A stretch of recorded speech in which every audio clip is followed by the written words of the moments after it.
Could you all give me like 2 seconds? Damn. Oh my God. Oh my God. Ooh. That's supposed to be fun, right? Man, what a game.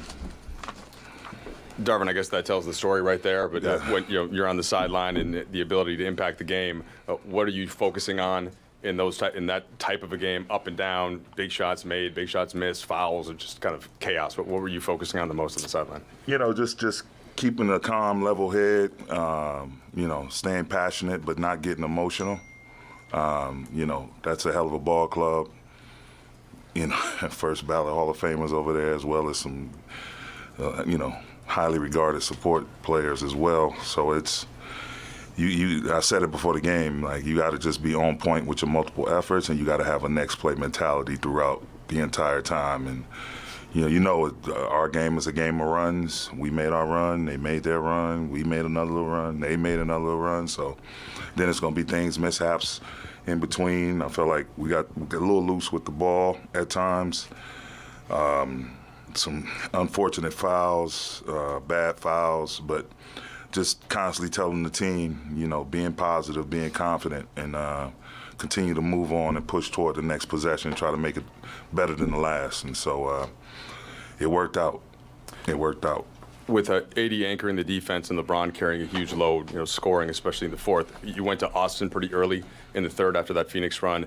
He hits the three, of course, to put you up 4. What can you say about that and kind of the trust that he's earned? Man, Austin is a big-time player. It's the reason we wanted him here for the present and the future. Everybody saw what he did to finish the year last year, what he did for Team USA. He's just grown and grown and grown, and he thrives in those moments, those big moments, whether it's getting a big stop, making a pass, making a big shot, just really drawing fouls at key moments. Yeah, he's just a big-time player, man, flat out, and he saved us a little bit tonight. Darvin, I think LeBron scored or assisted on the first 19 points of the fourth quarter. Majority of that was scoring. But can you talk about just him taking over in the fourth and really propelling you guys as the offense was kind of teetering there for a bit? No disrespect to anybody else. He's the best quarterback in the NBA. And that's bar none. He understands those moments and what we're trying to get out of certain possessions, when we need to be aggressive going downhill, when we need to be more methodical, seeking out us collaborating on what actions to call and how to expose the opposing team's defense and put their lesser defenders in the action and try to get an advantage, forcing that team to help and have multiple bodies in the paint once we do collapse the paint and the ball touches the paint. So that's just him being who he's been his whole career, his entire career. So there's nothing shocking about that. It's just, the consistency of the communication, the consistency of having a plan and a strategy, a point of attack, as well as defending, getting stops, everybody talking to each other, moving around, shifting, being active. He spearheaded a ton of that. Darvin, we've kind of joked and maybe not joked about how, like, the bag at the end of this has been kind of the driver in a lot of ways, but it seemed like this was just competition in a lot of ways. Did you sense that like, it's more obviously than just the money, that given the opportunity to go and fight for something, that this group is up for that and wants that? Absolutely, man. It's certain matchups you're going to have that where just you don't need a highly flamed out motivational speech pregame or whatever. You just know. You got Devin Booker coming in here with Kevin Durant and the rest of those guys, Phoenix, and Frank's a hell of a coach that has a hell of a staff. Like, money on the line or not, this was going to be a hotly contested game, and so I love it. It allows you to see early what you're made of and who can give you what at what moment, and it's refreshing to come out on the right side of a game like this.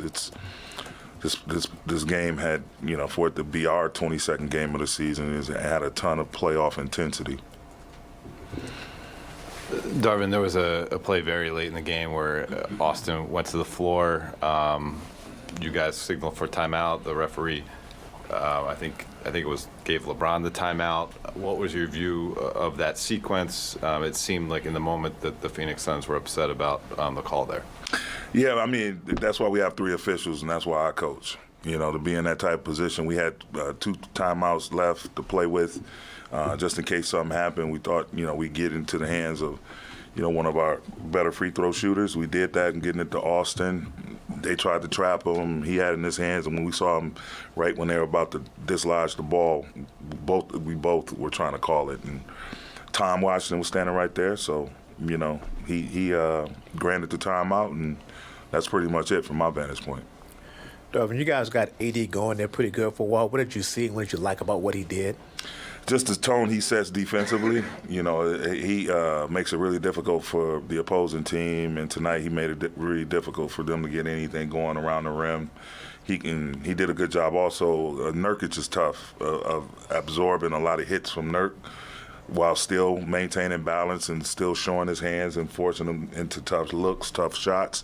Came up with some tough rebounds. And so just being man, just doing the little things, anchoring our D and allowing Torian and Bron and Cam, all of these guys, Rui, Vando, to be even more aggressive out in the perimeter. You guys had 21 offensive rebounds, 9 by AD, 3 by LeBron, but 4 by Jared in just 15 minutes. Just how much have you guys missed that aspect of his game in the absence that he had, across the first 20 games? Well, that's one of his superpowers, to be able to get us extra possessions. And, people talk about how do you rebound better.